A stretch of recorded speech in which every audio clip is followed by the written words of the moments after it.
السلام علیکم friends, welcome to novel اور یوٹیوب چینل۔ میں ہوں آپ کی ہوسٹ اریبو مسکان، لے کر آئی ہوں آپ سب کے لیے most of the best Urdu novels. آواز کی صورت، الفاظ کی مورت، وقت کی رفتار بھی رہے گی ساتھ ساتھ۔ بنیں گے حوصلہ نئے لکھنے والوں کا، کریں گے پذیرائی قابل محنتی اور معیاری لکھنے والوں کی۔ تو جڑے رہیے ناول اور کے پلیٹ فارم سے، جہاں آج میں لے کر آئی ہوں فاطمہ فرحین کے قلم سے تحریر کردہ اردو افسانہ لا تخاف۔ تو چلیے ناول کا باقاعدہ آغاز کرتے ہیں۔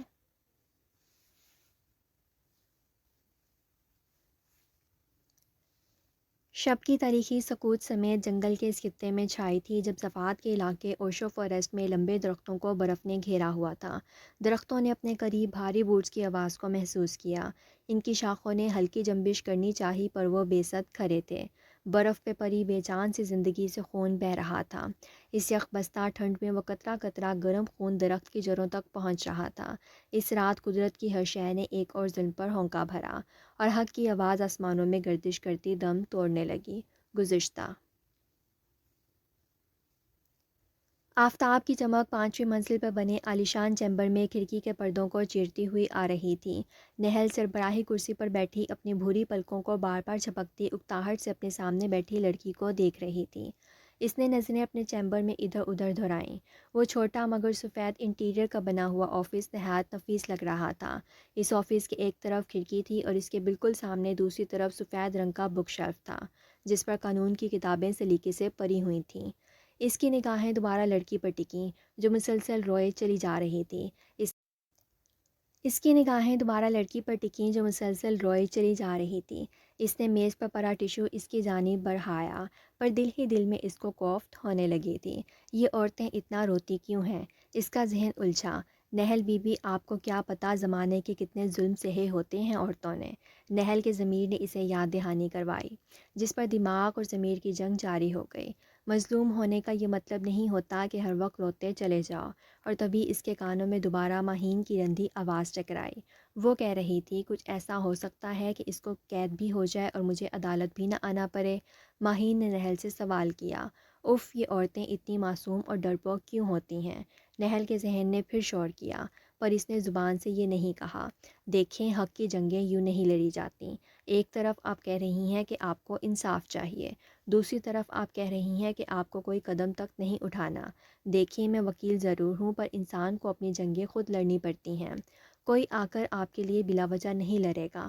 لوگ 4 دن آپ پر ترس کھا لیں گے، آپ کے لیے آواز بھی اٹھا لیں گے، پر یاد رکھیے گا مس ماہین، لوگ مخلص وہی ہوتے ہیں جو آپ کو لڑنا سکھا دیں، نہ کہ آپ کو اپنا محتاج بنا کر آپ کے کام کرنے بیٹھ جائیں۔ اف، نہل بیچاری رو رہی تھی اور تم نے اسے اتنا لمبا لیکچر دے دیا۔ تم چپ کرو، اس نے ضمیر کو ٹوکا۔ صبح کا سورج کب کا ڈھل گیا تھا اور رات ہر سو پھیل گئی تھی۔ رات کی رانی کی خوشبو گھر میں دھیمے دھیمے داخل ہو رہی تھی، جب نہل کھانے کی میز پر بیٹھی بہت دلچسپی سے کھانا کھا رہی تھی۔ بھاری آواز نے نہل کا دھیان اپنی طرف مبذول کروایا۔ آج کل کیا چل رہا ہے وکیل صاحبہ؟ نہل کے والد نے مسکراتے ہوئے اس سے پوچھا۔ اس کی والدہ کا دھیان بھی گفتگو کی طرف مبذول ہوا۔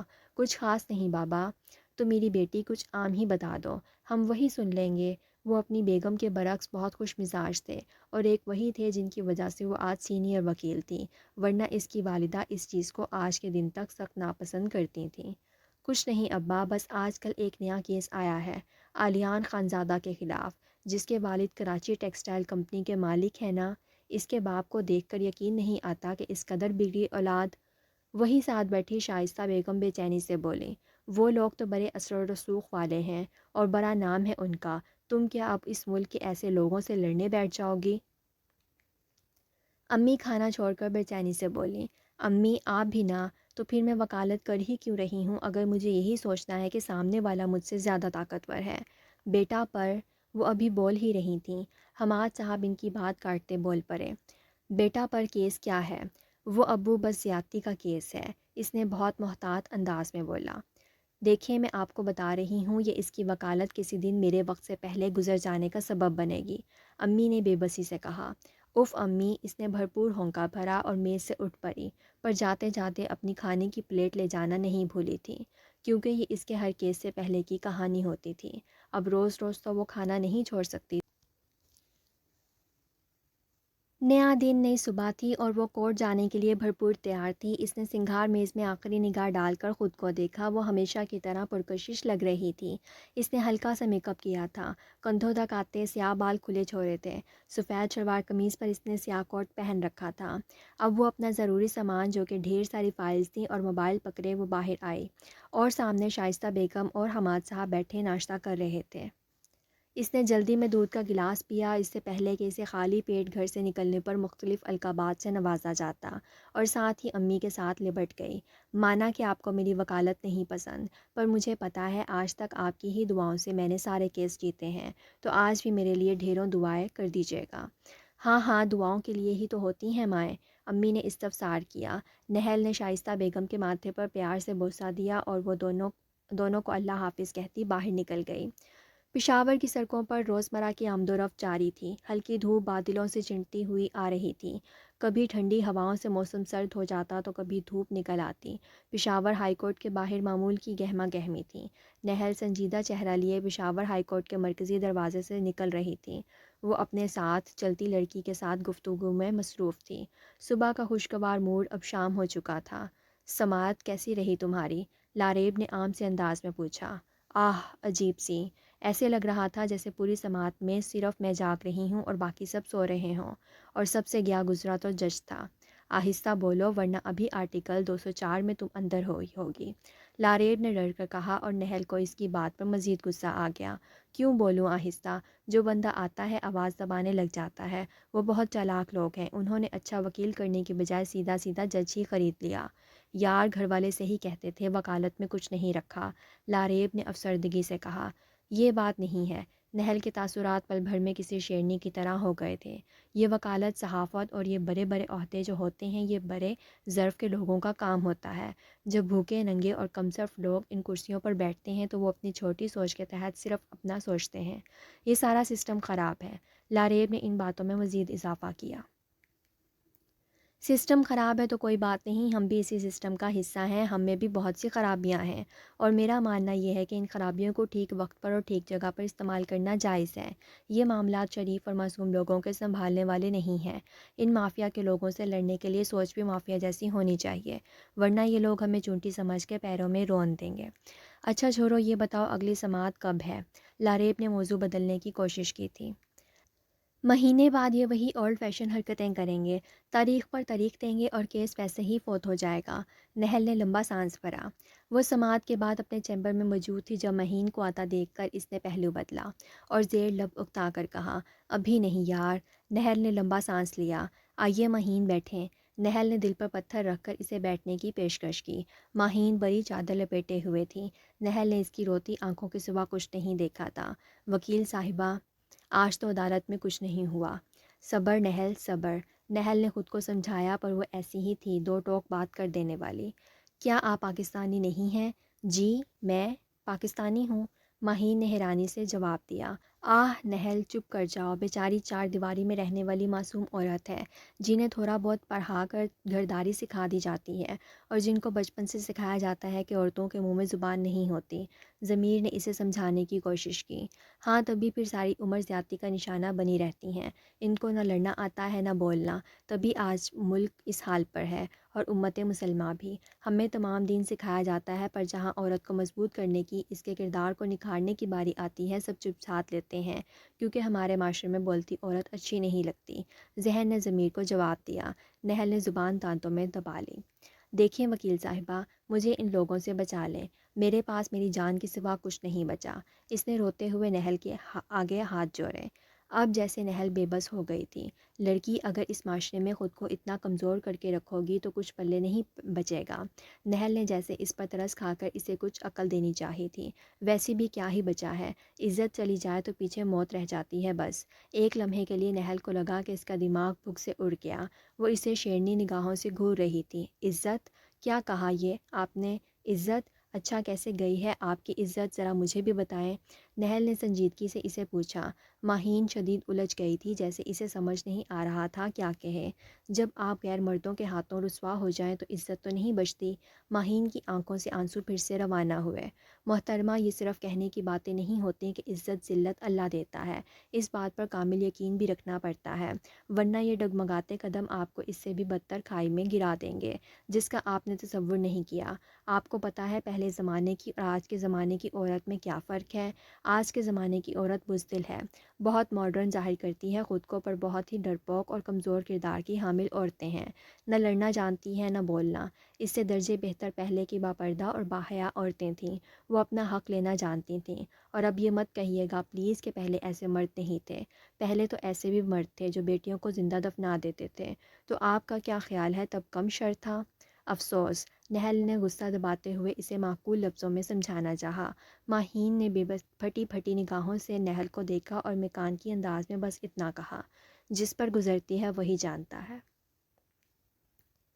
آفتاب غروب ہونے سے پہلے اپنی کچھ کرنیں زمین والوں کے لیے بکھیر رہا تھا۔ پرندے اپنی بولی بولتے دن کو الوداع کہہ کر اپنے گھونسلوں کی طرف اڑان بھر رہے تھے۔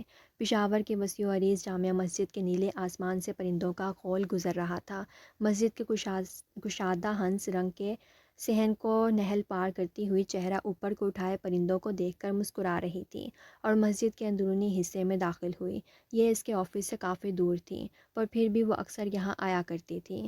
ایک سکون تھا جو اس کے سارے دن کی خپت کے بعد یہاں آ کر ملتا تھا۔ ایک حصہ مردوں کے لیے تھا اور ایک عورتوں کا، پر دونوں جگہوں کا داخلہ مسجد کے مرکزی حصے میں علیحدہ تھا۔ لوگوں کی گہما گہمی تھی اور مسجد کو روشنیوں سے پرنور کر دیا تھا، جس سے مسجد مزید خوبصورت لگنے لگی تھی۔ نہل نماز پڑھ کر وہیں بیٹھ گئی تھی۔ اللہ، اس نے دل میں پکارا۔ وہ دعا کے لیے ہاتھ نہیں کھڑے کرتی تھی، بس یوں ہی دل میں سب مانگ لیتی تھی۔ اللہ تعالیٰ، میں بہت کمزور ہوں، ہاں میں بہت کمزور ہوں۔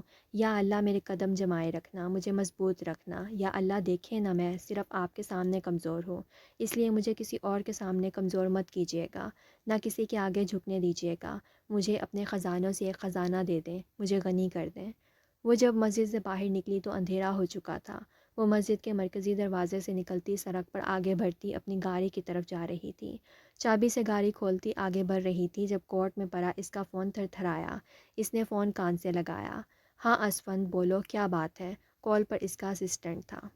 میم، آپ جلدی سے آفس آ جائیں، ایک بہت بڑا مسئلہ ہو گیا ہے۔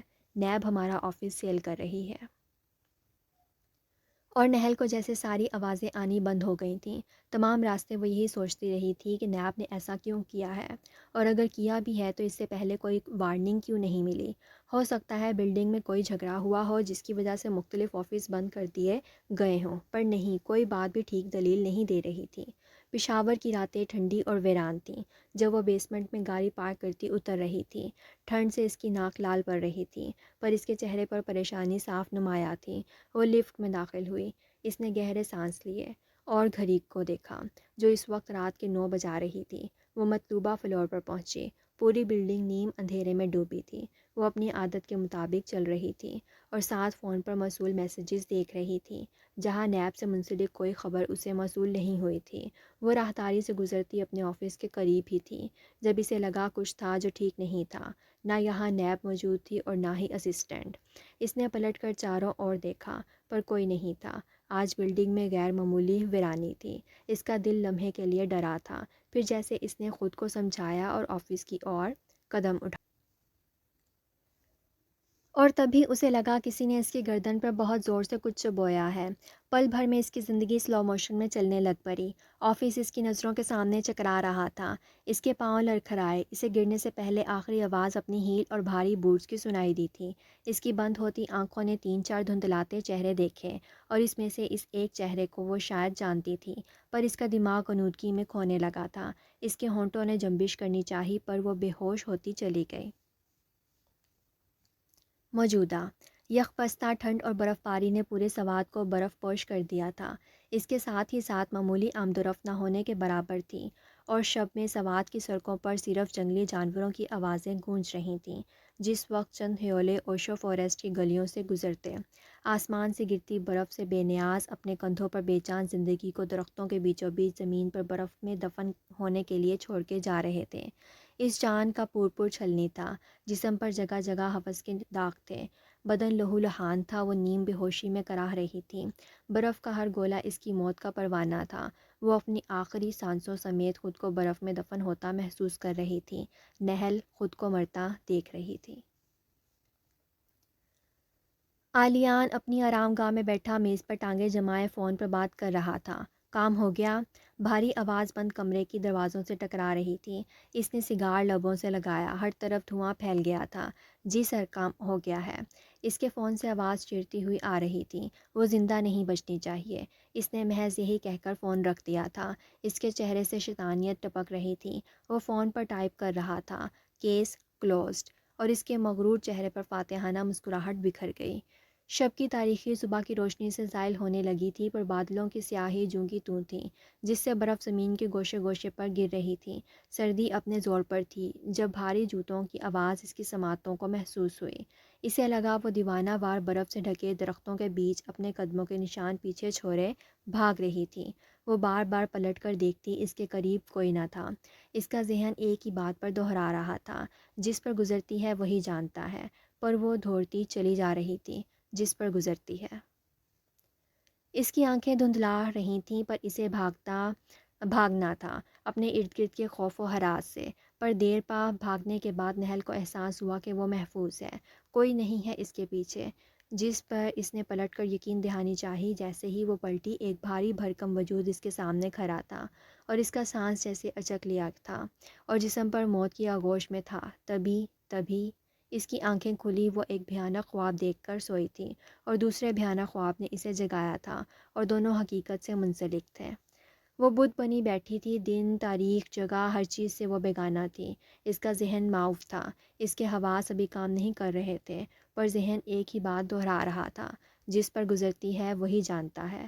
اور نہل اپنی یادداشت میں محفوظ آخری لمحات کو یاد کرنے کی کوشش کر رہی تھی۔ وہ مسجد گئی تھی، وہاں کال، آفس، اور اچانک اس کی آنکھیں پھٹی کی پھٹی رہ گئی تھیں۔ اس کے پورے وجود میں خوف اور غم کی لہر دوڑ گئی۔ اسے کچھ ایسا یاد آیا تھا جس نے اس کے پورے بدن میں کرواہٹ اور تکلیف گھول دی تھی۔ آلیان، آلیان، اس کا تنفس پھولنے لگا تھا۔ وہ اپنا سر پکڑے اسی زمین پر بیٹھی چلانے لگی تھی۔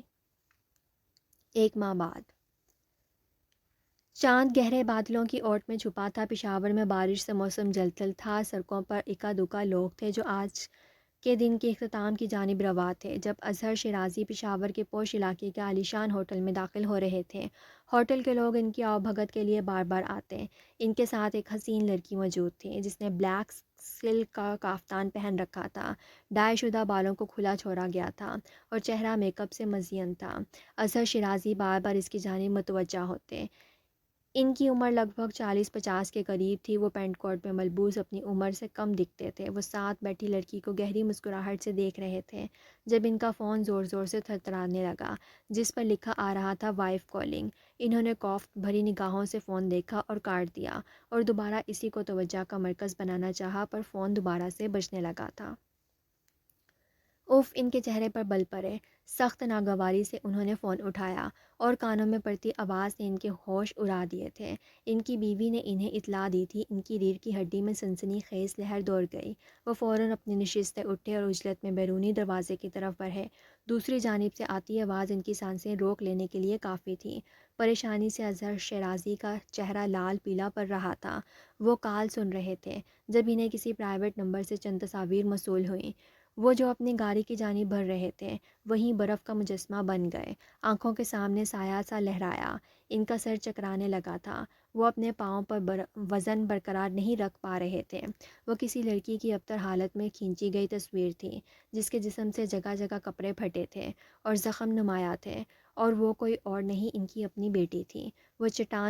وہ چٹان کی مانند مرد اپنی بیٹی کو یوں دیکھتے ہی سر پکڑے زمین پر ڈھہنے لگا تھا۔ اظہر شیرازی نے اپنی تمام تر قوت اور اثر و رسوخ استعمال کر لیے تھے۔ انہوں نے ہر ممکن کوشش کی تھی اپنی بیٹی کو ٹریس کرنے کی، ان لوگوں سے رابطہ کرنے کی، پر سب بے سد تھا۔ آج انہیں احساس ہوا تھا کہ انسان کے پاس بھی محدود طاقت ہوتی ہے، چاہے وہ ملک کا وزیر اعظم ہو یا آرمی چیف ہو یا پھر جج، وہ خدا نہیں ہوتا۔ اللہ دنیا کے خداؤں کو ویسی چوٹ پہنچاتا ہے جس کا مرہم دنیا والوں کے پاس نہیں ہوتا۔ جب اللہ آپ کے ساتھ نہیں ہوتا نا، جب اللہ آپ کا مددگار نہیں ہوتا، پھر چاہے آپ وقت کے فرعونوں کے ساتھ ہوں یا قارون جیسے خزانوں کے مالک، آپ کا مقدر ڈوبنا ہی ہے۔ وہ تھکے ہارے گھر پہنچے تھے۔ گھر نیم اندھیرے میں تھا۔ چند پیلی بتیوں نے ان کے ولا کو تھوڑا بہت روشن کر رکھا تھا۔ پورے گھر میں یاسیت چھائی ہوئی تھی۔ وہ اندر داخل ہو رہے تھے۔ گھر ویران پڑا تھا۔ اس وقت ان کا ذہن معاف ہو چکا تھا۔ جب انہیں اپنا سر بھی گھومتا محسوس ہوا، وہ اپنے سامنے کھڑی لڑکی کو دھندلاتی نظروں سے دیکھ رہے تھے۔ وہ کون تھی؟ کیا وہ ان کی بیٹی تھی؟ عنایا؟ وہ اس کی اور بڑھنے ہی لگے تھے کہ بے ہوشی نے فتح حاصل کر لی تھی۔ وہ زمین پر جا گرے تھے۔ میں تو تمہیں بہت قابل سمجھتی تھی اظہر شیرازی، مجھے نہیں پتا تھا تم اتنے کند ذہن اور جاہل ہوگے۔ کوئی سایہ سا اظہر شیرازی کے سامنے ٹہل رہا تھا۔ اظہر شیرازی کا چہرہ پسینے سے شرابور تھا۔ وہ اپنے ہی گھر میں بندھے ہوئے تھے۔ ان کے منہ پر ٹیپ لگی تھی۔ ہاتھ پاؤں کرسی کے ساتھ بندھے تھے۔ ان کے کمرے میں نہ ہونے کے برابر روشنی تھی، پر کانوں میں پڑتی آواز سے وہ بخوبی پہچان گئے تھے کہ ان کے سامنے کون ہے۔ تم یقین کرو، تم مجھے کرائے کا جج لگتے ہو جسے 20 سال کام کرنے کے بعد بھی ایک ایڈٹ کردہ تصویر کی پہچان نہیں کرنی آئی۔ افسوس۔ اظہر شیرازی منہ ہی منہ میں بڑبڑا رہے تھے۔ وہ اپنی جان بخشش چاہتے تھے۔ نہل اپنی شیرنی جیسی نگاہیں لیے ان کے سامنے بیٹھ گئی۔ کیسا لگا پھر؟ ہاں، اپنی بیٹی کو اس حال میں دیکھ کر جس حال میں بتھیروں کی بیٹیاں دیکھی ہیں تم نے، جن پر کی گئی زیادتیوں کو تم نے جھوٹا قرار دیا بہت بار، کچھ لمحے کے لیے تو سوچا ہوگا کہ ایسے گندے اعمال نہ کیے ہوتے۔ نہل مصنوعی سنجیدہ چہرہ بنائے کہہ رہی تھی، میرا مقصد تم جیسے شریف انسان کو تکلیف دینا بالکل نہیں تھا، اور میں ایک عام وکیل تمہارا آخر کیا ہی بگاڑ سکتی ہوں؟ زیادہ سے زیادہ تمہاری بیٹی کی اصل میں وہ حالت کر سکتی ہوں۔ نہیں، میں ایسی تھوڑی ہوں۔ ان کی آنکھوں میں خوف تھا جو نہل کی موجودگی سے آیا تھا۔ وہ کہتے ہیں نا، عصمت ہر عورت کو پیاری ہوتی ہے۔ جو عورت ایک بار اس کو داؤ پہ لگا دے تو اس سے بہترین مقابلے باز کوئی نہیں ہوتی، پھر چاہے دنیا کی کوئی بھی طاقت اس کے مد مقابل کیوں نہ کھڑی ہو جائے، وہ اسے ہرانے کی جسارت رکھتی ہے۔ نہل بھی ایسی عورت تھی۔ اس نے حق اور باطل کی جنگ میں اپنی عصمت داؤ لگائی تھی۔ سوات کے برفیلے علاقے میں موت کو اپنی انگشت سے بھی زیادہ قریب پایا تھا، اور تبھی وہ بنی تھی جو وہ ابھی ہے۔ ایک فولادی طاقت جو کٹ کر ختم ہو سکتی تھی، پر اپنے آپ کو اس سے آگے پیچھے نہیں کر سکتی تھی۔ اس نے ان کے منہ سے ٹیپ اتاری۔ سمجھ رہے ہو کیا کہہ رہی ہوں میں؟ وہ چلائی۔ جج اظہر شیرازی کی گردن ہاں میں ہلی تھی۔ میں بھلا کیوں آئی تھی؟ ہاں، سچ تمہیں یاد دلانے کے کل پیشی ہے، اور مجھے اس سماعت میں عالیان ہر حال میں اندر چاہیے۔ Get it? بیٹی چاہیے نا اپنی واپس؟ جج کی گردن پھر ہاں میں ہلی۔ Good bye. نہل جانے کے لیے اٹھ کھڑی ہوئی۔ اور ہاں، ویسے تو میں نے تم جیسے بیوقوف جج کے لیے کوئی ثبوت نہیں چھوڑا، پر پھر بھی اگر تمہیں کسی قسم کا کیڑا لڑا تو یاد رکھنا، مجھے کوئی فرق نہیں پڑے گا، پر تمہیں فرق ضرور پڑے گا۔ گزشتہ شب کی بارش کے بعد صبح کا سورج اپنی کرنوں سے ایک روشن دن عنایت کر رہا تھا، جس سے سرد موسم اپنے جانے کی اطلاع دے رہا تھا۔ رات اپنے گھروں کی اور بڑھتے لوگ اب کاموں میں مشغول تھے۔ ایسے میں پشاور ہائی کورٹ میں معمول کی گہما گہمی تھی۔ ہر طرف وکلا کی بھرمار تھی۔ کوئی کہیں بحث و مباحثے میں مصروف تھا تو کوئی کسی پریشانی میں مبتلا تھا، جبکہ کمرہ عدالت میں ماہین اور عالیان کے کیس کی سماعت شروع ہوئی۔ نہل کو دیکھتے ہی بہت سے چہرے ہکا بکا رہ گئے تھے، پر وہ کیا کہتے ہیں نا کہ جسے اللہ رکھے اسے کون چکھے، اور وہی کچھ چہروں پر پر امید کرن پھیلی تھی۔ سماعت شروع ہو گئی تھی۔ نہل نے مختلف گواہان کے ساتھ ساتھ ڈی این اے رپورٹ بھی عدالت میں پیش کی تھی۔ مخالف سمت سے کیا گیا ہر ایک آبجیکشن جج نے رد کیا تھا۔ آج نہل کے چہرے پر فاتحانہ مسکراہٹ تھی، اور عالیان وہ چبھتی نگاہوں سے صرف نہل کو دیکھ رہا تھا، پر اس کا چہرہ مطمئن تھا، جیسے وہ جانتا تھا کہ کچھ بھی ہو جائے، وہ کیس ہار بھی جائے تو بھی اسے کوئی فرق نہیں پڑے گا، اسے کوئی کچھ نہیں کہے گا۔ اسے یقین تھا وہ 4 دن میں باہر آ جائے گا۔ نہل عالیان کی نگاہوں کا مرکز تھی۔ جب جج نے کہا، عدالت ملزم عالیان خانزادہ کو آرٹیکل 376 کے تحت اس جرم پر 10 سال قید بمشقت سناتی ہے، اور ساتھ ہی ساتھ ماہین شافی کو ہر جرم سے بری الزامہ قرار دیتی ہے، پر اسی وقت نہل بھی جانتی تھی کہ عالیان خانزادہ پھر آ سکتا ہے، کبھی بھی اس کی زندگی میں کالا سایہ بن کر، پر وہ نہل ڈرتی نہیں تھی۔ نہل اپنے چیمبر میں بیٹھی تھی۔ اس کا چہرہ کھڑکی کی جانب تھا۔ وہ باہر سے آتی دھوپ اور گرم ہوا کو اپنے اندر سرایت کرتا محسوس کر رہی تھی۔ اس کے چہرے پر سنجیدگی نمایاں تھی، پر اس کی آنکھوں میں کرب تھا۔ وہ اپنی گہری سوچوں میں تھی۔ جب دروازے پر دستک ہوئی، ماہین اندر داخل ہوئی۔ وہ سلام کرتی نہل کے سامنے بیٹھ گئی۔ ماہین کو دیکھتے ہی نہل کے کانوں میں ایک ہی آواز گونجنے لگتی تھی کہ جس پر گزرتی ہے وہی جانتا ہے۔ نہل کی آنکھوں میں لالی در آئی۔ ماہین اس کا شکریہ ادا کر رہی تھی، پر نہل جیسے اس کی باتوں سے بے نیاز تھی۔ ماہین کچھ کہہ رہی تھی جب نہل نے اس کی بات کاٹ دی اور بولی، تمہیں پتہ ہے کیا، تم میں اور مجھ میں کیا فرق ہے؟ جی؟ ماہین نے ناسمجھی سے نہل کو دیکھا۔ تم نے کہا تھا جس پر گزرتی ہے وہ جانتا ہے، تو آج میں جانتی ہوں ہماری حالت ایک سی ہو گئی ہے، پر نظریہ ایک نہیں ہوگا۔ تم پر ظلم ہوا، پر تم خود سب سے بڑی ظالم ہو۔ تم ساری زندگی خود کو کوسو گی، اس لمحے کو برا بھلا سوچو گی، خود سے نفرت بھی کر لو گی، اور یہ سارا ظلم تم خود کماؤ گی۔ تم روتی رہو گی، کاش ایسا نہ ہوتا۔ لوگوں کے ظلم بعد میں آتے ہیں، پہلے انسان کا اپنا نفس آتا ہے جو سب سے بڑا ظالم ہے۔ وہ بھرتے زخموں کو ایک دن یوں ہی کرید دے گا اور کہے گا کہ تم انہی غموں میں الجھے رہو یہاں تک کہ مر جاؤ۔ وہ ہر کوشش کو رد کر دے گا۔ انسان اپنے لیے خود سب سے بڑا ظالم ہے، پر میں نہل ایسا نہیں کروں گی۔ میں شہد کی مکھی بنوں گی جو گند پر نہیں بیٹھتی۔ میں کیوں کر کہوں کہ میری عزت نہیں رہی، جب کہ میں نے ایسا کوئی گناہ نہیں کیا۔ مجھے لوگ جو بھی کہیں، پر میرا اللہ لوگوں سا نہیں ہے۔ میں یہ نہیں کہوں گی کہ میرے ساتھ یہ کیوں ہو گیا، کیوں نہیں۔ اللہ نے نصیب کیا نا، تو پھر کیا رونا۔ اللہ گزارنا چاہتا ہے اس چیز سے، اور میں گزری، اور میں وہ بنی جو شاید کبھی نہیں بنتی۔ میں آج وہ نہل بنی ہوں جسے کسی کا خوف نہیں۔ تم ساری زندگی ڈر میں گزارو گی، اور پھر کبھی کہیں شاید کوئی اور عالیان تمہاری زندگی میں نہ آ جائے۔ تم جہاں جاؤ گی تمہیں لگے گا تمہیں نقصان پہنچا دے گا، پر میں ایسا نہیں کروں گی۔ میں نے اپنی زندگی میں ایک چیز سیکھی ہے، لا تخاف۔ اس کا معنی جانتی ہو تم؟ نہل کرسی سے اٹھ کھڑی ہوئی تھی۔ وہ اس کے ارد گرد چکر کاٹ رہی تھی۔ اس کا مطلب ہوتا ہے نہیں خوف کرو۔ ہر وہ چیز جس سے تم ڈرتی ہو وہ تم سے بری نہیں ہے۔ وہ کوئی دوسرا انسان، کوئی دوسری سازش یا کوئی دوسرا مسئلہ ہی کیوں نہ ہو، وہ مجھ نہل سے بڑا نہیں ہے۔ مجھ سے بڑا صرف میرا رب ہے، اور جو خدا کے سوا کسی اور کے آگے جھکتے ہیں نا، وہ اتنی نیچے گرتے ہیں کہ دوبارہ اپنے قدموں پر کھڑا ہونے کے لیے بھی اوروں کے سہارے ڈھونڈتے پھرتے ہیں۔ ہم عورتوں کو بچپن سے ڈرایا جاتا ہے، کبھی بولنے سے، کبھی انسانوں سے، کبھی اپنے من پسند کاموں سے۔ ہر چیز میں روک ٹوک اور ڈر دکھایا جاتا ہے، اور تب بھی ہم جیسی کمزور عورتیں جنم لیتی ہیں جو دل اور کردار دونوں کی مضبوط نہیں ہوتی، اور گھٹ گھٹ کر مار دی جاتی ہیں۔ پر میری بات یاد رکھنا، تم جس چیز سے جتنا ڈرو گی وہ تمہیں اتنا ہی ڈرائے گی۔ اپنی زندگی کے ہر موڑ پر یاد رکھنا، لا تخاف۔ ختم شد۔ جی فرینڈز، یہ کہانی یہیں پہ ختم ہوتی ہے۔ میں امید کرتی ہوں آپ کو بھی یہ کہانی یقیناً پسند آئی ہوگی، اور اگر اب تک آپ نے چینل کو سبسکرائب نہیں کیا تو چینل کو سبسکرائب کریں، ویڈیو کو لائک کمنٹ شیئر کرتے ہوئے چینل کو ضرور سپورٹ کریں۔ ناول کے حوالے سے آپ اپنے ریویوز اور کسی بھی نئے ناول کو سننے کی فرمائش آپ ہمیں کمنٹ سیکشن میں دے سکتے ہیں۔ تو چلیں ملتے ہیں ایک نئے ناول کے ساتھ ایک نئی ویڈیو میں۔ تب تک کے لیے آپ اپنا اور اپنے اہل و عیال کا خوب سا خیال رکھیے، اور مجھے بھی دعاؤں میں یاد رکھیے گا۔ اللہ حافظ۔